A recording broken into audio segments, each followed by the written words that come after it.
Hello everyone, welcome back to our channel.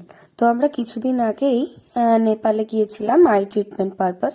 তো ভাবলাম তোমাদের সাথে কিছু কিছু ইনফরমেশন শেয়ার করলে তোমাদের খুব উপকার হবে।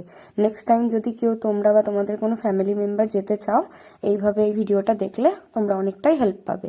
তো আমাদের বাড়ি যেহেতু পলাশী, তো আমরা নৈহাটি থেকে ধরেছিলাম যোগবাণী এক্সপ্রেস।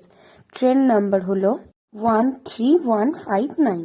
ট্রেনটা 9:55 নাগাদ কলকাতা স্টেশন থেকে ছেড়ে যোগবাণী স্টেশন অবধি যায়। নৈহাটিতে 10:20 নাগাদ ট্রেনটা ঢোকে, আর নেক্সট ডে মর্নিংয়ে মোটামুটি 11:20 নাগাদ এই ট্রেনটা যোগবাণী স্টেশনে পৌঁছে যায়। বেশিরভাগ টাইম বিফোর টাইমেই ঢুকে যায়, লেট খুব কমই হয়। ট্রেনটার মধ্যে general, non AC, AC 2 tyre and 3 tyre এই কটা আছে, আর সেকেন্ড এসি আর থার্ড এসি দুটো দুটো করে কোচ আছে।